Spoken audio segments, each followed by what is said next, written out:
Hello, my beautiful friends. It is so good to be back with you again as we continue our journey through the Grace series, the Grace framework to live boldly and vibrantly in God's purpose for our lives. If this is your first time joining me, welcome.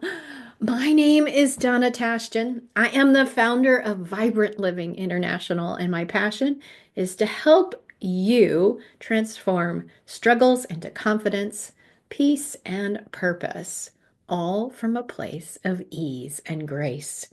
Over the last 4 weeks, we have explored the power of grace as an acronym. The G is for growth, stepping into and stretching into areas to make us stronger. And sometimes that's a little bit of pruning, which I talked about in that week. If you missed it, go check that out. The second week was R in grace for renewal, letting go of old wounds, embracing the healing that only God can bring. A was for alignment, living in step with God's vision, God's ways of doing things, so that we can be all that He's created us to be, to actually live in Jeremiah 29, where His plans for us are good and abundant. He came to give us life and life in abundance and goodness. That's what He came for. And are we experiencing it to the fullest? C is courage. We need to have some courage to step into the unknown, to trust, to have faith, and take faith-filled action. And we talked about doing that. So today we arrive at the E, and it is for empowerment. Grace is about what God gives us. We talked about it is unearned, undeserved. It isn't something you strive for or work for or can earn. It's about His grace, and He can empower us to live boldly and confidently and purposefully, no matter what circumstances may come our way. There are so many times we try to control everything. And empowerment really begins when we realize this: you are already enough because of what God did for you and how He made you. His grace is divine empowerment that fuels our ability to step into purpose even when we feel unworthy, unsure. It is not something you earn, it is something you receive. God already has good plans for us. And we often look at circumstances as an indication of whether there's good plans for us or not, or even whether He loves us. I am here to tell you, God doesn't lead by circumstances. He leads by His Spirit. And when we learn to increase our spiritual intelligence and work through grace and learning to hear His voice and change our world by what we're believing, because when I look at circumstances as evidence, then my belief system aligns with what I have, not what I want. Living from grace means we stop striving to prove ourselves. It doesn't mean I stop growing, but I no longer need to prove myself because I'm fully accepted just like I am. He loves me. I don't have to do anything more to have Him love me more. And there's nothing I could do to make Him love me less because He just is love. He doesn't have an off day. And yet so many times we don't feel empowered because we allow these lies. I'm not enough.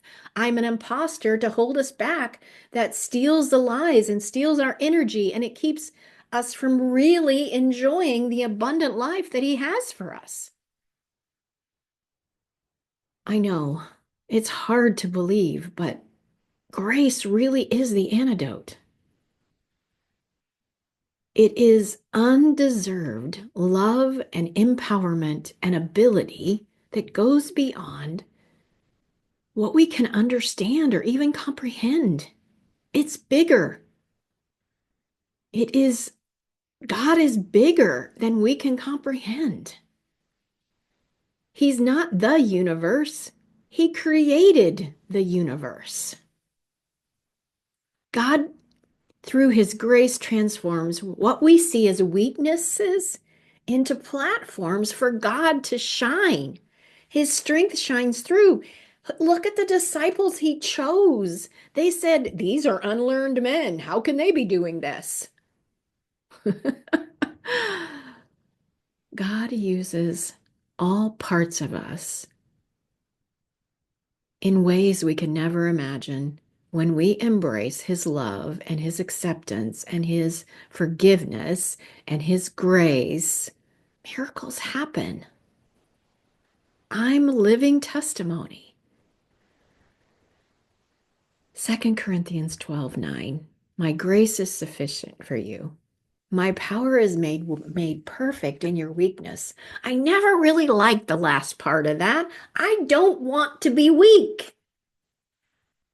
But if I'm really honest with myself, I have areas of weakness. Learning to be able to I've worked with so many women as they begin to uncover and receive all of this, thousands of women, of helping them, professionals and stay-at-home moms and CEOs of entrepreneurs and nonprofit organizations, helping us to uncover our hidden beliefs so that we can really learn what the truth is and then how to apply it. Just to say his grace is sufficient for me, unless I learn how to walk it out, is just another saying. And working through my programs, God has given people the ability to see what they couldn't see, to be what they didn't think, and to have the power to walk it out with grace and ease. Empowerment isn't about being fearless. We talked about that with courage. It's facing our unknowns, it's facing our insecurities. It's knowing that his grace is there with you every step. You are never alone, no matter how you feel, no matter how distant you feel, no matter what betrayal, no matter what losses, you are never alone. Living from grace means we stop striving and we start trusting. It's about shifting mindset from I have to do it all to God is with me and working through me. So let me ask you, what would you like? So let me ask you, what would it look like for you to live fully from grace? What would it look like to release the lies that hold you back and step boldly into God's truth? I have 3 steps. I think they're 3 to share with you. Let's see where it goes. To be able to step into empowerment.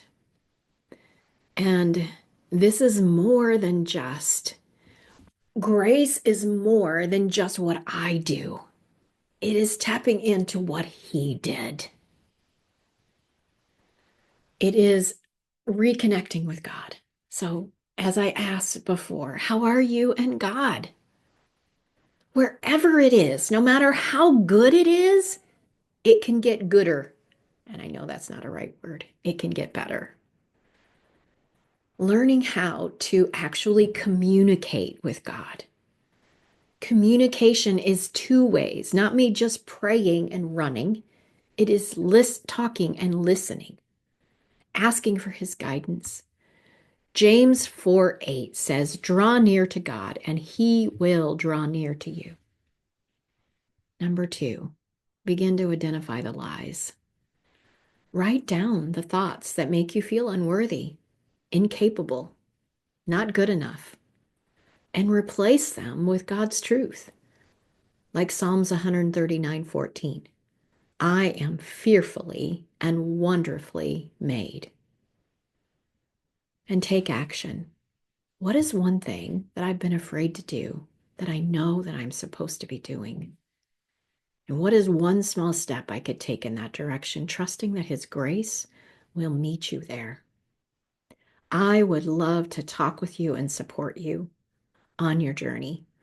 I have an up and coming workshop called the Uprooting the Imposter Syndrome, reclaiming your confidence in your God-given identity of who he says you are.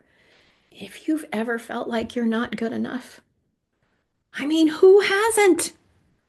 If you felt like you're faking it till you make it, this workshop is for you. So, together we will uncover the roots of the imposter syndrome and learn how His grace equips us to overcome it and take practical steps to reclaim your God given identity and discover what it is, because it's time to stop identity theft.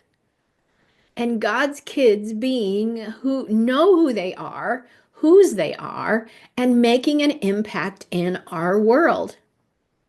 Don't let fear or doubt hold you back from the vibrant life that you have. God has planned for you so much more than you've ever imagined. Join me and tackle those lies. And I'm always here for a conversation if you would like to talk more. Thank you, Father, for your abundant grace. That empowers us when we don't deserve it, when we've messed up, when we think we're not good enough, that it's not relying on how I feel. It's relying on your faithfulness. Help me to live more boldly and confidently on who you say I am. Help me release the lies and the fears that weigh me down.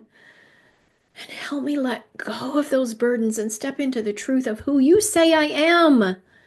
Give me courage to embrace your grace and trust you.